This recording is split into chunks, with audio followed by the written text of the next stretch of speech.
Hey guys, what is up? Welcome back to a brand new Stargirl breakdown. Now this is for a brand new trailer known as the season trailer. So what I'm going to go ahead and do as usual is play the trailer and then we'll talk all about it. So without further ado, here is the new Stargirl trailer, which looks pretty awesome compared to the other one, which looked pretty decent. But this one is, yeah, I feel like a really good example of what the show is going to be.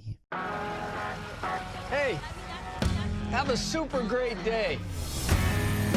I know this has been difficult. The move and a new stepfather, but we're gonna make a good life.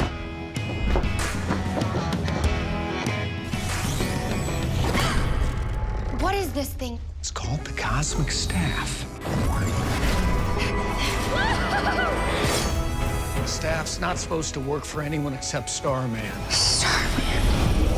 I was Starman's sidekick. The Justice Society of America died saving the world. Someone must carry the torch. This is our destiny. Yes. That's cool. Who are you? I'm Stargirl. Stargirl, new series coming spring 2020 on the CW. So this Stargirl trailer was even better than the last trailer and also really demonstrating the amount of CG that they have in the show. I'm not sure if you guys felt the same there, and it also just makes me feel fascinated to see that since this is now kind of on the CW and DC Universe, you know, made this show after all, like in the first place, if this does entirely get dropped by DC Universe, will the CW be able to keep up the amount of CG that Stargirl includes? Because I don't know, you can just really tell that it's a notch or two higher than that of what you'd get from a typical CW show. I'm not really throwing any shade there, by the way. It's just blatantly obvious that this is like a CW show, like fits in that universe of course, but it's just got like a sheen on it that it doesn't usually have, or, you know, attribute to other shows. So it's just, yeah, interesting to see if they're going to keep that up, if this does indeed go all out CW in season 2 and season 3, providing that it gets those future seasons. But moving onwards and upwards, guys, in today's video, as usual, we're going to break down what we can like learn about the trailer, talk about what's new and what could have happened, or what could happen, sorry, in the show. But before we get into all of that, of course, go ahead and like this video. If you do go on to enjoy it, let me know all of your thoughts about it at the end of the video, of course, and of course subscribe as well if you want to stay up to date with everything DC Universe, CW, and just DCEU, God knows what else. Just weird, yeah, I talk about comic book nerdy stuff here. This trailer, we see the typical story of Courtney Whitmore's move to Blue Valley and the origin of her becoming Stargirl, as mainly focused upon in that other trailer I broke down a little while ago, which I'll leave in the cards above if you haven't seen my breakdown for that. But this trailer also shows a lot more of the background of the Justice Society of America, as well as some of the possible villains we will see for the season. But also, as most of you probably already know, the CW's Crisis on Infinite Earths crossover is now finished, and in the final scenes of part 5, the actual final episode of the crossover, they actually made Stargirl's Earth 2. So, you know, of course we have the Flash, Black Lightning, and Supergirl and Team Arrow all on Earth Prime now, but with, of course, there still being other Earths out there, and all of Stargirl season 1 and beyond will take place on Earth 2. I mean, they still need to iron out the other impacts of Crisis in terms of the original Earth 2, which of course is where Laurel came from, Harry Wells, Jesse Quick. So like, is this like a new Earth 2 with Stargirl and the JSA on it, or has it been merged with the former Earth 2? I'm sure all of this is going to be ironed out fairly soon, because I highly doubt it would just be floating, but it's just still a little bit mysterious, you know, and not completely concrete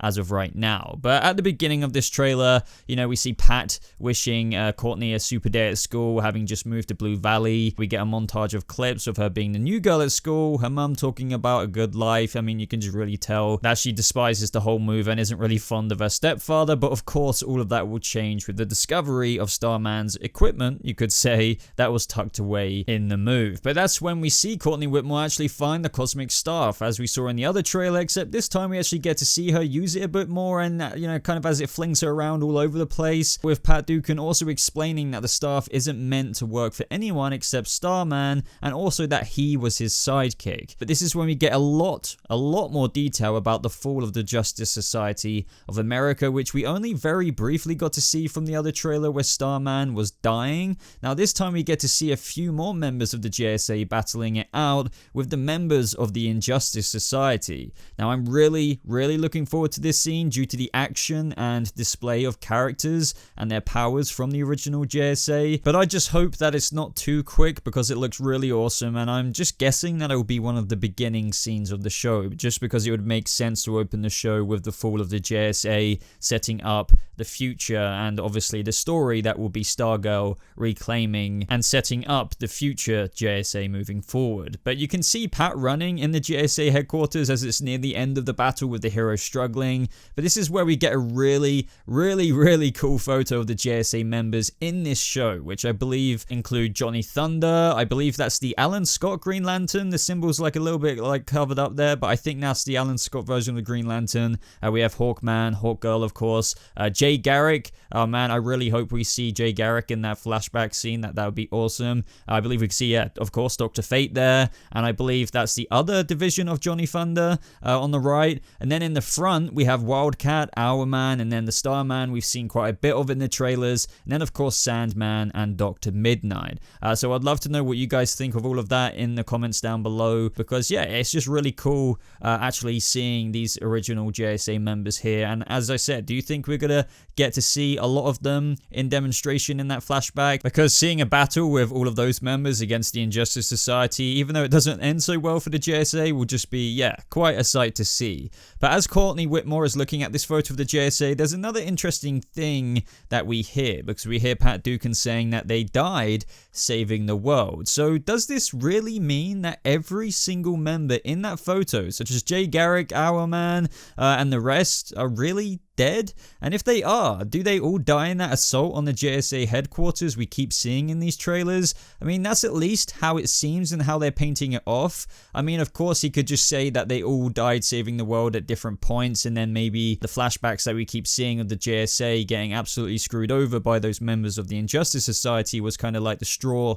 that broke the camel's back and killed the last few remaining members of the JSA, including Starman. But yeah, it still hasn't been completely ironed out there, but it does seem that all of the members of the JSA are dead. And when this happens, we see Dr. Midnight getting dragged away, and also I believe that this is our first look at Solomon Grundy caught in this explosion, but we get a much better look at him and the other villains in this shot outside the headquarters of the JSA. I believe this makes sense that it's all in the same flashback because, well, they're just all standing outside of it, and obviously they went inside and screwed over quite a few members of the JSA. And if you're wondering who these villains are, from left to right, that's Tigress, who is played by Joy Osmansky. I'm sorry if I butcher any of these names. And then we have Neil Hopkins as Sportsmaster there. And then we have Solomon Grundy behind them in the doorway. I'm not sure which actor is playing Solomon Grundy, but I really love the design. Much better than what Gotham did. And I think that this is meant to be an iteration of Brainwave, as we saw use telekinesis in one of the first Stargirl trailers.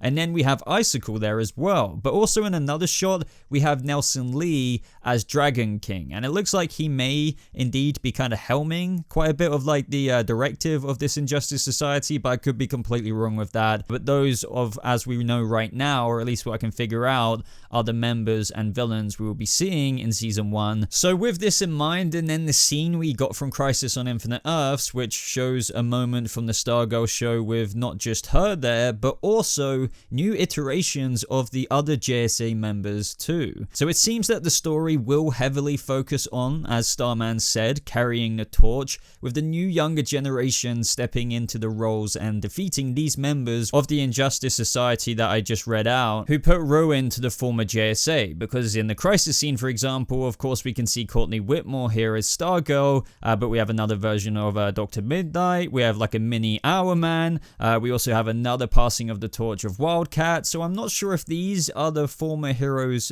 children, or if they're just friends of Courtney Whitmore's from Blue Valley High School. people that she has met who have also felt the calling to their destiny as a new iteration of their said superhero. But on top of Courtney Whitmore walking towards her destiny and taking the mantle of Stargirl, we also get some more great looks at Pat Ducan's Stripe, which we also saw in the Crisis scene.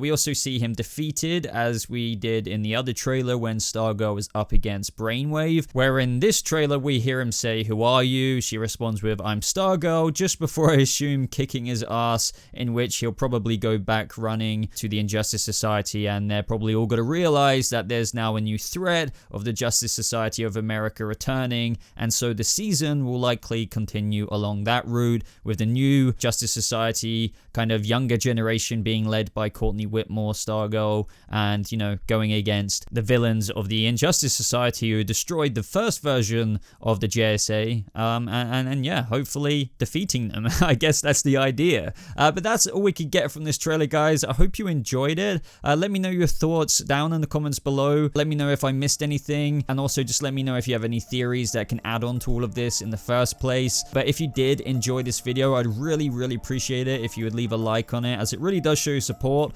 Also, it just lets me know that you want to see more Stargirl coverage. So subscribe for more videos like this, everyone. If you want to talk to me a little bit more about this in particular, I do have a Discord server. All you have to do is click on the link in the top pinned comment. If you want to support the channel a bit further and you like the content that I make, I do have another way of supporting me through Patreon. Other than that, you can follow me on Twitter and all of that good stuff. But thank you so much for watching, everyone. I hope you have a lovely rest of your day, and I'll see you all in the next video. Goodbye.